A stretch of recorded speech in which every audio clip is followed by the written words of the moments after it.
जिसका दृढ़ है सम्यक ज्ञान तना, है चरित्र शाखाएं जिसकी पूर्ण है विकसित और घना।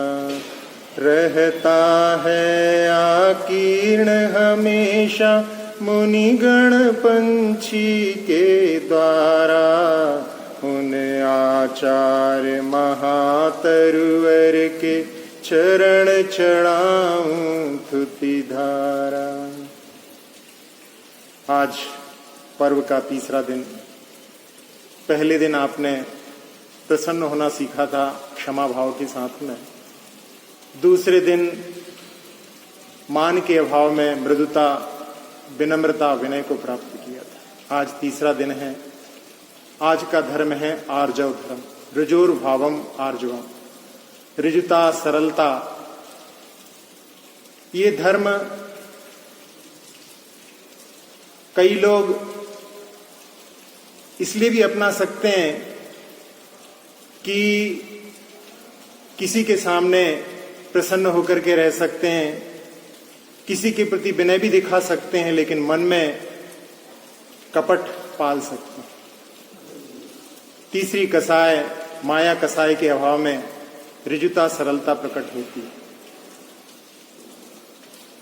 कहा है नमन नमन में फर्क है, नमन न एक समान, दगाबाज दूनों न में चीता चोर कमान। चीता भी जब झुकता है तो उस समय में ऊंची छलांग लगा करके वार करने वाला है, ये इसका प्रतीक है। चोर भी बड़े विनम्रता के साथ में पेश आएगा, लेकिन वो मन में कपट पाले हुए है। और कमान भी जब झुकती है तो उस समय में उसके माध्यम से तीर बहुत दूर की ओर निकलता है। तो ऐसी सरलता जो बाहर से है, अंदर से नहीं है, वो किसी काम की नहीं। कहा है, आप लोगों ने आज पूजा में भी देखा होगा, मन में होए सो बचन उचरिए, बचन होए सो तन सो करिए। यहां पर कई लोग इसका गलत भी अर्थ निकाल लेते हैं कि यदि हमने मन में किसी खाने की चीज के लिए मन में भाव आए तो उसको वचन से भी कह दें और उसको खा भी लें, लेकिन ऐसा नहीं। यहां पर उन लोगों के लिए है जो बहुत ही पवित्र भावनाओं से भरे हुए हैं। यदि मन में जो कुछ सोच लें, यदि वचनों से प्रकट कर दें तो सभी जगह खुशहाली छा जाए, और यदि उसको तन से कर दें तो सभी जीवों का कल्याण हो जाए। यहां पर जो पाप भाव मन में आए हैं उनके लिए तो कि मन में होए सो मन में रखिए, वचन से ना कहिए, और यदि वचन से भी कह दिया है तो तन से ना करिए। एक यशपाल जी की कथा से हम आज के धर्म को समझ सकते हैं। एक बच्चा कहता है कि पापा मैं कल से स्कूल नहीं जाऊंगा।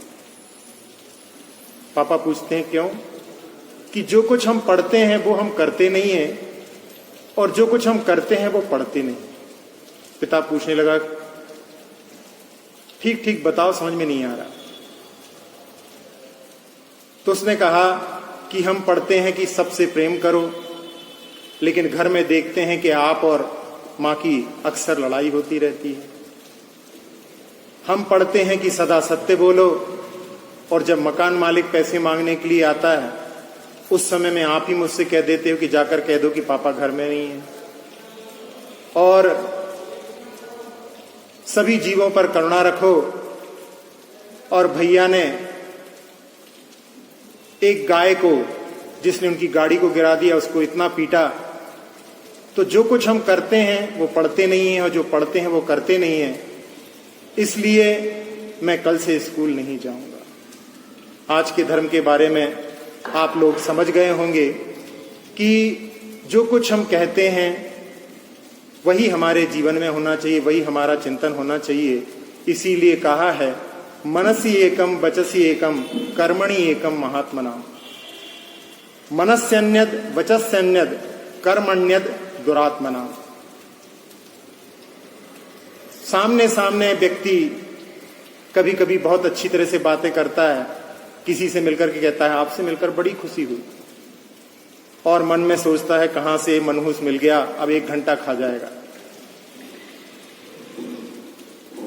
बाहर से कहता है कि यदि आपको रात को 12 बजे भी जरूरत पड़े तो आप मुझे बुला लेना, और मन में सोचता है कि दिन में भी कभी बुलाएं तो मुझे ना जाना पड़े।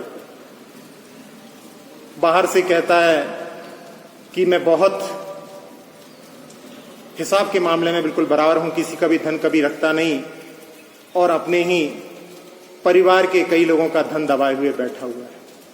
ये प्रवृत्ति, ये कपट की प्रवृत्ति है, ये मायाचारी है। इस मायाचारी के अभाव में ही ऋजुता, सरलता प्रकट होती है। सर्प बाहर कितना भी टेढ़ा चले, लेकिन जब वो वामी में प्रवेश करता है तो उसको सीधा होना पड़ता है। इसी प्रकार से कपट के माध्यम से कभी भी आत्मा के द्वार नहीं खुलते। आत्मा की प्राप्ति सरलता, ऋजुता से होती है। तो जो कपट का व्यवहार है वो उसी बिल्ली की तरह का है कि जब वो चलती है तो उसके पंजे की आवाज नहीं आती, लेकिन जैसे ही वो अपना शिकार देखती है और उसके नाखून बाहर आ जाते हैं। ऐसी कपट कसाय से बचने के लिए हमें आज समझना है। इसे माया भी कहा जाता है, और माया के लिए माया शब्द ही बता रहा है, माया, ये नहीं। ऐसी माया से बचने के लिए, क्योंकि माया के कारण में कितनी हानि होती है। एक प्रदेश के चीफ मिनिस्टर, जिन्होंने वित्त मंत्री के साथ मिलकर के बहुत बड़ा घोटाला किया और ज्वाइंट अकाउंट में स्विस बैंक में जाकर के पैसा जमा किया, और यहां उनकी गवर्नमेंट नहीं जा पाई, उसके पहले ही वित्त मंत्री ने सारा पैसा वहां से निकाल करके और सिंगापुर की बैंक में रख दिया। उनको भनक लगी, वो वहां पर स्विस बैंक में पहुंचे और वहां पर उनसे कहा कि ये तो ज्वाइंट अकाउंट था और यहां से पैसा निकल चुका है, हम आपकी कोई भी मदद नहीं कर सकते। उनको गुप्त सूत्रों से पता पड़ा कि सिंगापुर पहुंचा है पैसा, और वो सिंगापुर गए और वहां पर जाकर के उन्होंने जब पूछताछ की तो बोले कि नहीं, हाँ यहाँ पैसा तो आया है, लेकिन आपका उसमें नाम का कोई उल्लेख नहीं है, इसलिए आपका उस पर कोई अधिकार नहीं है। सुन करके उनको इतना झटका लगा कि हार्ट में पेन होने लगा, और जब वो वहां से उतरने लगे सीढ़ी पर, उनको ऐसा लगा कि मैं सीढ़ी से नहीं उतर पाऊंगा, लिफ्ट से चलता हूं। और लिफ्ट से बैठ करके लिफ्ट के अंदर जाकर के जब नीचे लिफ्ट खुली तब तक उनका प्राण निकल चुके थे और उनका मृत शरीर वहां पर प्राप्त हुआ।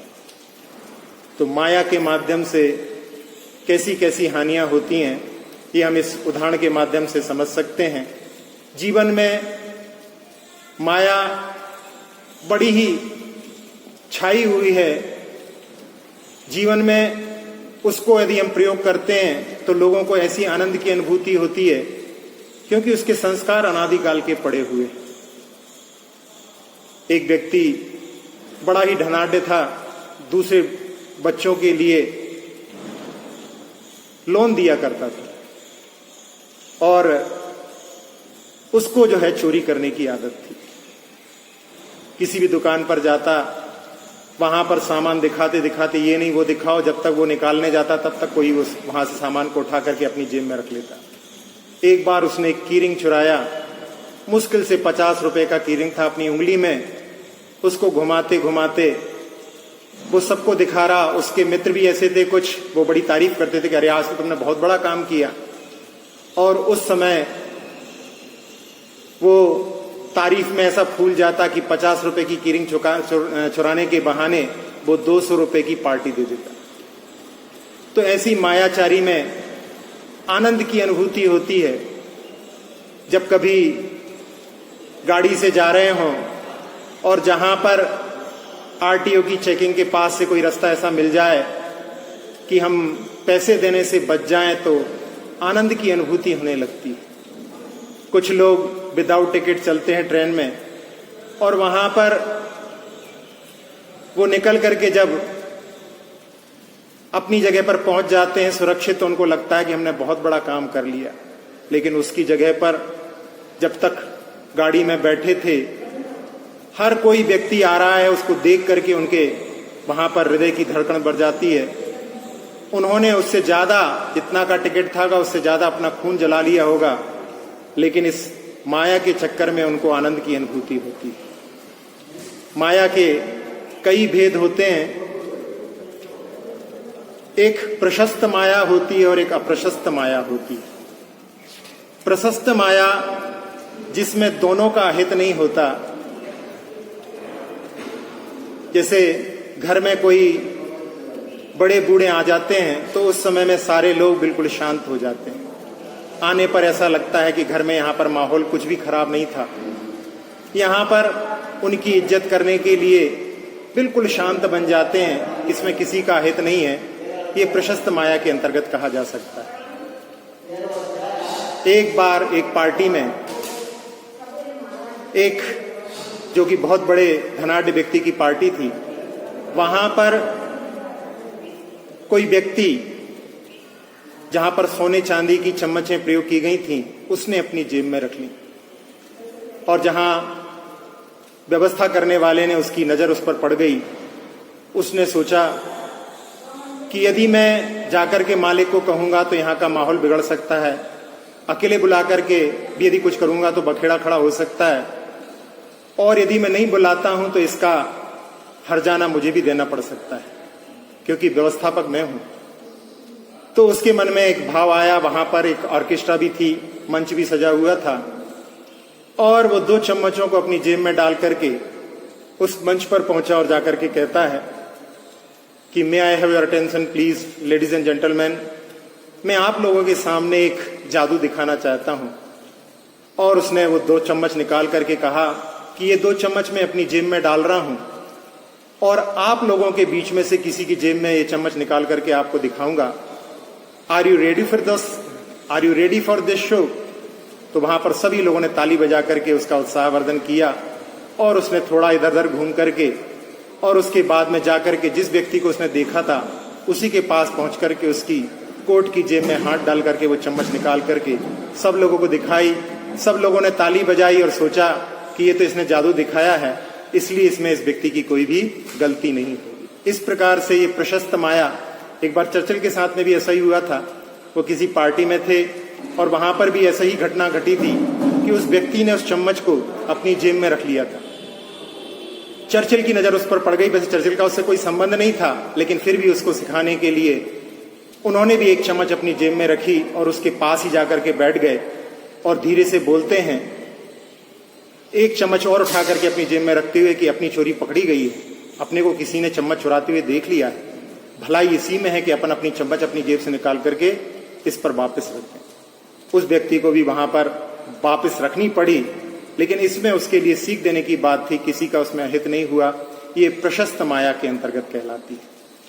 अप्रशस्त माया सभी के लिए अहितकर होती है। कभी कभी ऐसी खिलवाड़ मंदिर में हम लोग भी करते हैं, जैसे कहीं पर सीढ़ी के पास में खड़े होकर के दर्शन कर रहे हो, मंदिर खाली हो, लेकिन कोई सीढ़ी की आवाज आए तो उस समय में कायोसर करते हुए बड़ी सजगता से खड़े हो जाएंगे और जैसे ही वो व्यक्ति आएगा, आगे जाकर के झुकेगा तो हम उसको देखेंगे कि कौन आया है, और जैसे ही वो उठ करके हमारी ओर दिखेगा तो फिर हम वापस ध्यान में लीन हो जाएंगे, जैसे कि कोई बिल्कुल बाहुल्य भगवान के समान खड़ा हुआ है।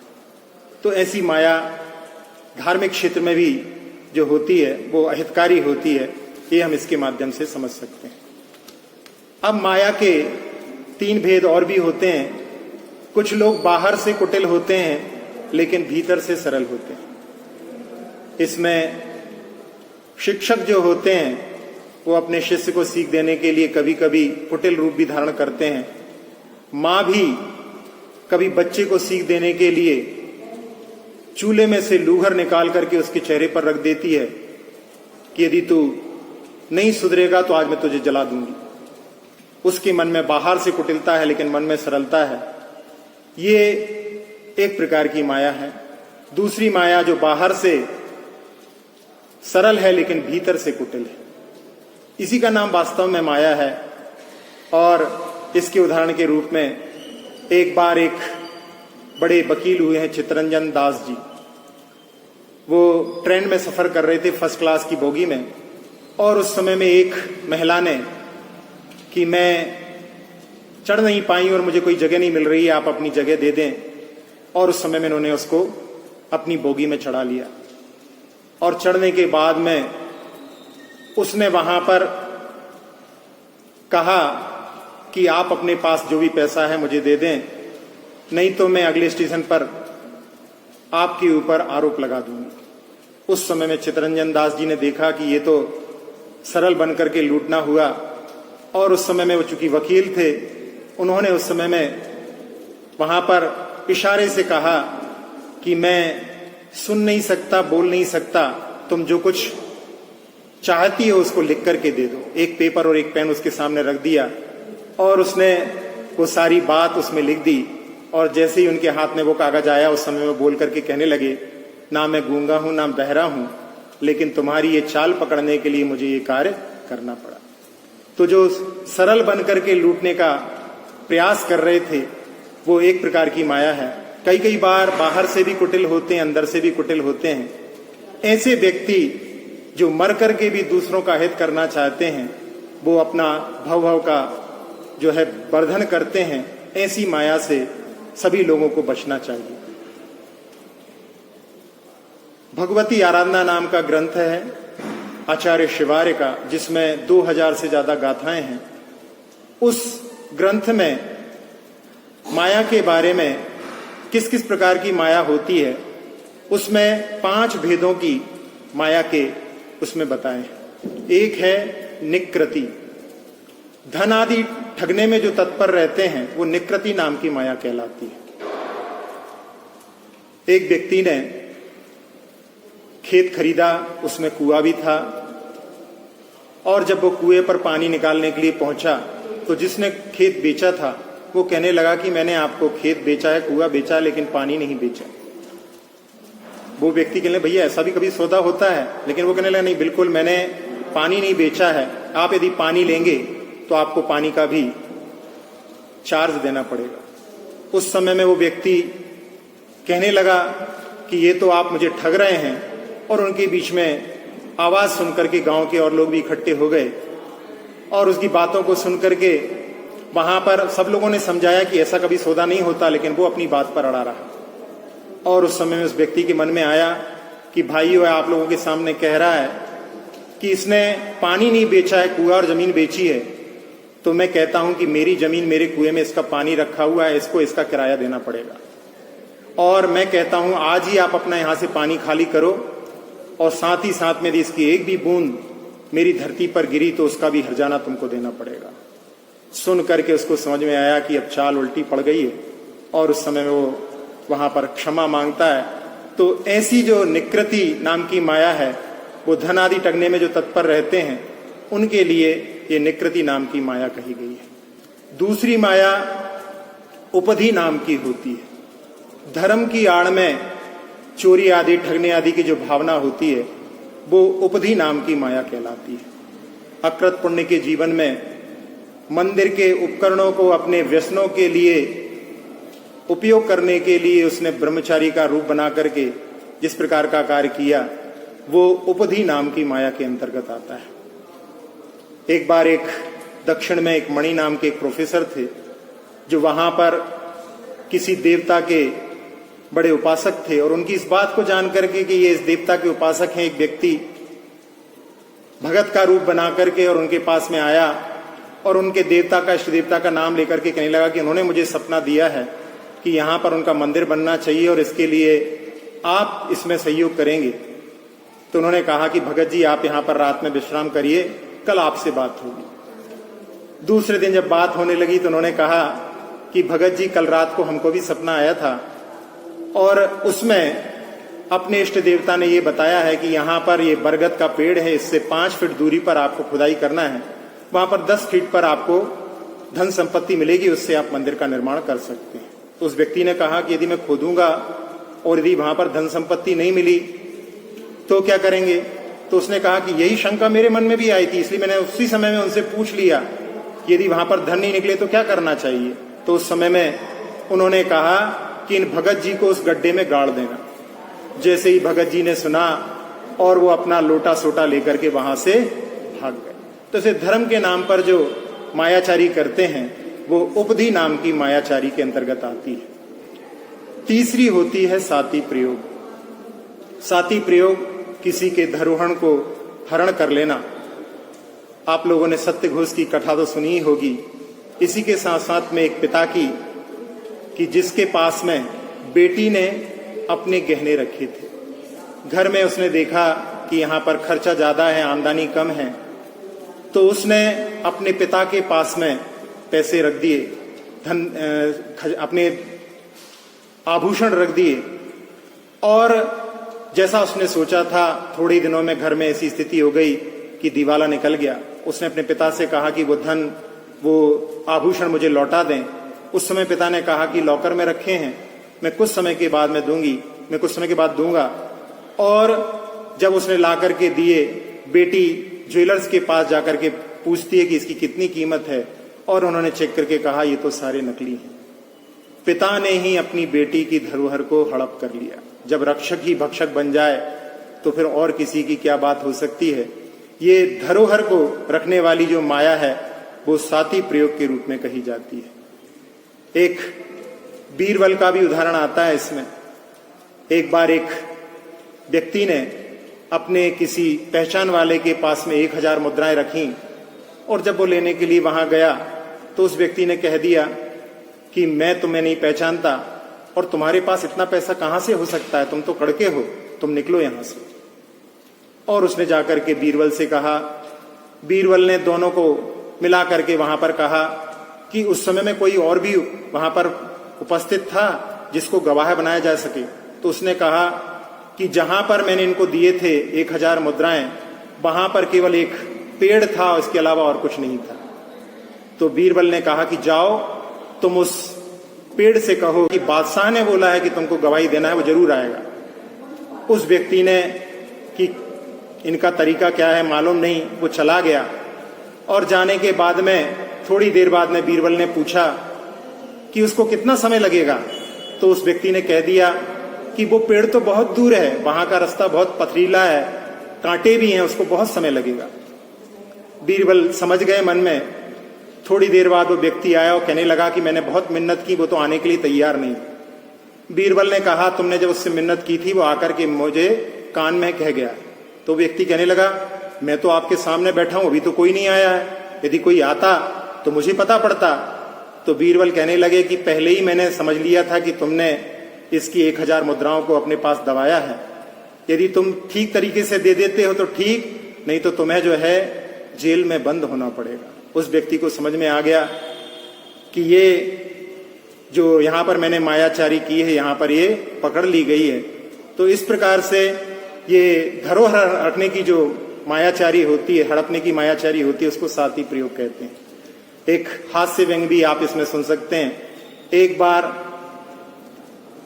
कुछ बच्चे जो रेल से अप डाउन करते थे, किसी बड़े शहर के लिए पढ़ने के लिए जाते थे, और रास्ते में कुछ जो लोग चढ़ते थे उनके सामान को अपनी ऊपर की बर्थ पर रख लेते थे, और वहां पर हाथ डाल करके उसमें से कुछ खाने पीने की सामग्री होती थी तो खा भी लेते थे। एक बार एक बुढ़िया वहां पर आई और उस बुढ़िया की डलिया उन्होंने अपने ऊपर रख ली, और रखने के बाद में जब उसको खोल करके देखा तो उसमें मिठाई थी, और उन्होंने उस मिठाई को सब लोगों के लिए वहां पर वितरित करना प्रारंभ कर दिया। धीरे धीरे वो बढ़ती बढ़ती मिठाई उस बुढ़िया के हाथ में भी पहुंच गई। जैसे ही उस बुढ़िया ने देखा और वो समझ गई कि इन्होंने हमारी दलिया की पोटली खोल ली है, और उस समय में वो कहने लगी खाओ खाओ, आप ही लोगन के घर को माल है, अभी हम एक शादी में गए थे और वहां की जूठन बटोर करके लाए हैं। जैसे ही लोगों ने सुना उनकी क्या हालत हुई होगी आप समझ सकते हैं।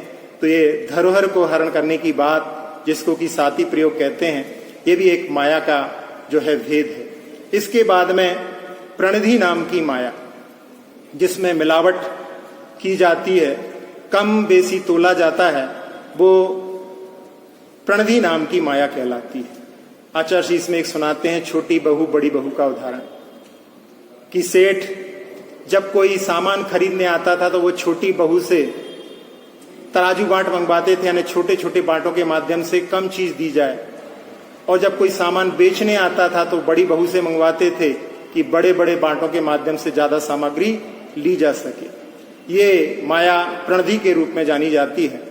कभी कभी ऐसी स्थिति, एक जगह पर हार्डवेयर की दुकान थी और सामने ही किराने की दुकान थी। उन्होंने अपने नौकर को भेज करके वहां पर कील मंगवाई और कील आने के बाद में वहां से जो दूसरे दुकान वाले व्यक्ति थे उनसे कहा कि आप जो है यहां से चने की दाल भेज दो। तो चने की दाल भेजी गई और चने की दाल जब उन्होंने तौली तो उसमें देखा वो 800 ग्राम थी। तो उन्होंने उनसे कहा जाकर के कि भाई आपने इसको ठीक तरह से नहीं तोला है, आपने जो है 200 ग्राम कम तोला है। तो उस समय में सेठ जी जो थे वो अपने नौकर को डांटने लगे, क्यों कम तोलते हो? तो उसने कहा कि सेठ जी मैंने इनके यहाँ से जो कील आई हैं उन्हीं के माध्यम से यहाँ पर तोला है। और तराजू पर जब नजर गई तो उस समय में वो सेठ और वो नौकर वहां पर खिसिया करके रह गए। स्वयं कम तोलते थे और दूसरों के लिए वहां पर इस प्रकार से कहते थे। तो ये प्रणधि नाम की माया। इसके बाद में प्रतिकुंचन नाम की माया। प्रतिकुंचन नाम की माया में साधुओं के लिए भी कहा कि आलोचना आदि करते समय में संजलन माया के अतिरेक में किस प्रकार का व्यवहार होता है। उस समय में जिनसे प्रायश्चित लेना है उनकी पहले सेवा करके, यदि प्रायश्चित की भावना है जिससे कि उनकी सेवा करके वो प्रसन्न हो जाएं, मुझे कम प्रायश्चित दें, ये भी एक यहाँ पर माया का प्रतिकुंचन के अंतर्गत भाव आता है। इसी प्रकार से अपने प्रायश्चित, आलोचना के पहले अपने स्वास्थ्य का रोना रो करके प्रायश्चित मांगना, ये भी इसी के अंतर्गत आती है। इसी में आप लोगों ने त्रिलोक मंडन जो हाथी बना था, पूर्व में जो मृदुमती नाम के मुनिराज थे, उस समय उन्होंने एक मासूकवासी मुनि की जगह पर जब पहुंचे थे और लोगों ने उनकी बहुत प्रशंसा की, पूजा की, उस समय में उन्होंने ये नहीं बताया कि मैं वो नहीं हूं। और उस समय में उसके कारण में उनको आगे चल करके त्रेंच गति को प्राप्त करना पड़ा। ये मायाचारी, माया तेर्यज्ञो नस्य, तिर्यंच गति का कारण होता है। इसके अभाव में ऋजुता, सरलता प्रकट होती है। उसके कितने फायदे होते हैं हम उसके बारे में विचार करें तो आप लोगों ने गोपाल दास जी बरैया का नाम सुना होगा। एक बार वो अपनी पत्नी और बच्चे के साथ में सफर कर रहे थे। बीच में पत्नी बोली कि आज अपना मुन्ना जो है 5 साल का हो गया है। सुनकर के पंडित जी बोले, अरे बाप रे। पंडितानी बोली कि आपको हमारे लड़के का जन्मदिन पर खुशी नहीं हुई, आप तो उसको इस प्रकार की बद्दुआ दे रहे हैं। तो उन्होंने कहा कि नहीं नहीं, ये 5 साल का हो गया है, मुझे ज्ञात नहीं था, मुझे इसका टिकट लेना चाहिए था और मैं टिकट नहीं ले पाया। अब स्टेशन पर इसका जो है भुगतान करेंगे। और वहां पर पहुंच करके उन्होंने उसका भुगतान किया। और उस समय में अंग्रेजों का जमाना था। अंग्रेजों ने उस बात को वहां पर नोट किया और उनकी सरलता के कारण में उनके लिए वहां पर ऑनररी जज का अवार्ड वहां पर दिया गया। तो ये सरलता के कितने फायदे होते हैं, ये एक उदाहरण के माध्यम से हम समझ सकते हैं। और भी एक बार बर्णी जी के बारे में भी अपन देखें। बर्णी जी को एक बार घर जाना था और उन्होंने गोपाल दास बरैया जी के लिए ही पत्र लिखा कि हमारी माता का पत्र आया है कि हमें घर पर बुलाया है। और उन्होंने स्वयं ही उस पत्र को लिख करके वहां पर पोस्ट किया था। और उस पत्र को देख करके, दोनों की सील को देख करके बरैया जी समझ गए कि यहाँ पर घर जाना चाहता है लेकिन साथ में मायाचारी कर रहा है। तो उन्होंने कह दिया कि ठीक है घर जाओ, लेकिन घर से लौट करके जब आओ तो हमसे मिलकर के विद्यालय जाना। जब वो लौट करके आए, मिलने गए और उस समय में बरैया जी ने कहा कि वो पत्र तुमने लिखा था। उस समय में बर्णी जी ने बड़ी सहजता से स्वीकार कर लिया और क्षमा मांगी।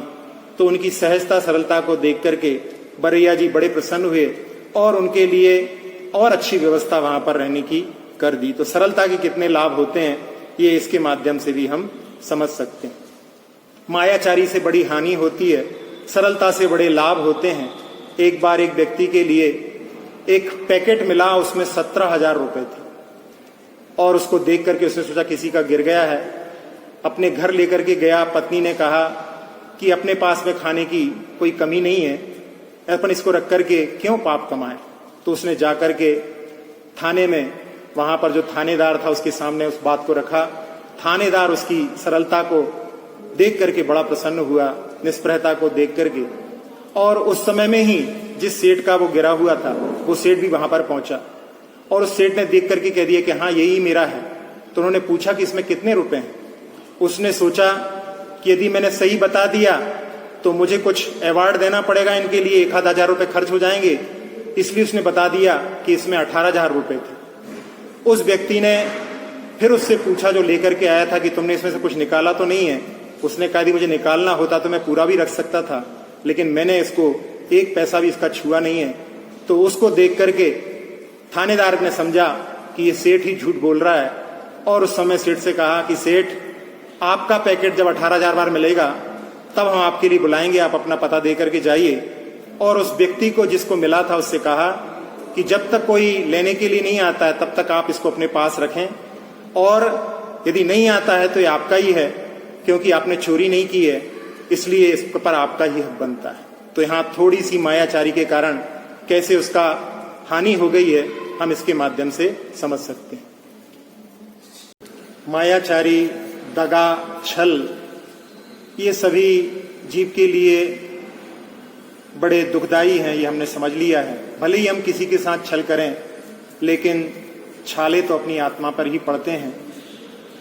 दगा कभी किसी का सगा नहीं होता। एक बार एक व्यक्ति ट्रेन में सफर कर रहा था और उस समय में स्टेशन पर पहुंचने वाली थी, आखिरी स्टेशन पर, इसलिए गाड़ी खाली थी।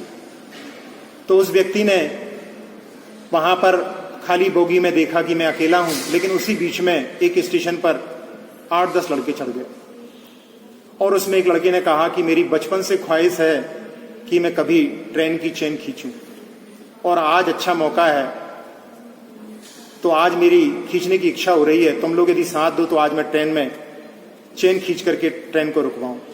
तो लोगों ने कहा, उसके मित्रों ने कहा कि देख रहे हो सामने लिखा है 500 रुपए का जुर्माना होगा। तो वो कहने लगा कि सब लोग इकट्ठा करो, कितना है अपने पास, चंदा करके अपन लोग उसको चुकता कर देंगे। और उन्होंने उसका जब इकट्ठा किया तो 1200 रुपए इकट्ठे हुए। एक व्यक्ति ने उसको अपने जेब में रख लिया और कहा कि अपन को 1200 रुपये नहीं देना पड़ेंगे, अपन इस बुजुर्ग का, बुढ़े का नाम लगा देंगे कि इसने चेन खींची। सब लोग हंसने लगे और ट्रेन खींची, चेन खींची और ट्रेन रुकी। ट्रेन रुकने पर गार्ड, टीटी और साथ ही साथ में एक पुलिस भी वहां पर डंडा बजाते हुए पहुंच गए। पूछा किसने चेन खींची, किसने चेन खींची। तो उस व्यक्ति का नाम, बुजुर्ग का नाम उन बच्चों ने लगा दिया कि इस बुजुर्ग ने खींची है। इतने सारे लोग थे, वो सबको बुजुर्ग पर विश्वास हो गया कि इसी ने खींची होगी। और पुलिस उसके साथ में कहने लगा कि इतने बुजुर्ग हो गए हो, तुम्हें शर्म नहीं आती ऐसा कार्य करते हुए। तो उसने कहा, इंस्पेक्टर साहब, परेशानी ऐसी थी कि मुझे चेन खींचनी पड़ी। ये सही कह रहे हैं कि चेन मैंने खींची है। इन्होंने मेरे पैसे छीन लिए, 1200 रुपए थे जो मुझे महीने भर के लिए खर्च के लिए मिलते हैं, और फिर मैं कैसे अपना जीवन गुजारा करता। नहीं हो विश्वास तो आप इसकी जेब को चेक करके देखो। और पुलिस ने जब उसकी जेब चेक की, 1200 रुपए जिसके पास में थे निकाल करके उस बुजुर्ग को दे दिए, और सारे बच्चों को वहां पर पकड़ करके डंडा बजाता हुआ वो पुलिस उनके लेकर गया। उस समय में बुजुर्ग कहता है कि दगा कभी भी किसी का सगा नहीं होता। तो आज के आर्जव धर्म के लिए हमें ऋजुता, सरलता को प्राप्त करना है, तो माया, दगा आदि से बचने का प्रयास करना चाहिए। आज का नियम है कि अपने मन में कोई यदि अच्छे भाव आए तो उनको वचन से भी कहें और उनको तन से भी करें, और यदि मन में कुछ खोटे भाव उत्पन्न होते हैं तो मन में ही रखें, उनको वचन से ना कहें, और यदि वचन से भी कह दिया है तो तन से ना करें। इस प्रकार से अपन देखें कि मन, वचन, काय, इसमें कितना अंतर हो सकता है। ये भी एक इसके साथ में अपने लिए सीख मिल सकती है। अब इसके बाद में जिनवाणी स्तुति करके हम विराम लेंगे। जिनवाणी माता जब धर्म बताया, जिनवाणी माता आर्जव धर्म बताया, मन वच काय की पूर्ण सरलता से आत्म दर्शाया। जिनवाणी माता आर्जव धर्म बताया, कहने करने और सोचने में दिखता है जिसके फेर, खो देता विश्वास जगत में, विकट रहा माया का घेर। तीनों में गर साम्य भाव हो, तीनों में गर साम्य भाव हो, दृढ़ विश्वास जमाया। जिन वाणी माता आर्जव धर्म बताया, पर को जग में ठगने वाला पहले खुद को ठगता है। नहीं आत्मा का हो दर्शन, भव भव में दुख सहता है। सरल सत्य व्यवहार जगत में, सरल सत्य व्यवहार जगत में, सबके मन को भाया।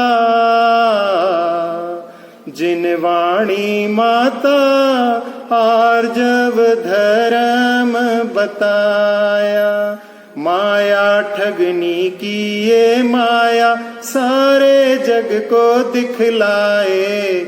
जिसने इस ठगनी को ठगा है, पूज्य परम पद वो पाए। काया माया के चक्कर में, काया माया के चक्कर में, जो न कभी बोराया। जिन वाणी माता आर्जव धर्म बताया। मायाचारी करने वाला पशु योनि को पाता है। सब जाने तेरे अंश दुखों को, इससे बचो दिखाता है। दगा किसी का सगा न होता, दगा किसी का सगा न होता, इसीलिए है गाया। जिन वाणी माता आर्जव धर्म बताया। जिसके मन में माया रहती, बगुला भगत कहते हैं। बस शिकार की ताक में रहकर आंखें बंद दिखाते हैं। अच्छा अवसर मिला भाग्य से, अच्छा अवसर मिला भाग्य से, जिनवर बचो बताया। जिन वाणी माता आर्जव धर्म बताया। जिन वाणी माता आर्जव धर्म बताया। मन वच काय की पूर्ण सरलता से आत्म दर्शाया। जिन वाणी माता आर्जव धर्म बताया। जिन वाणी माता आर्जव धर्म बताया।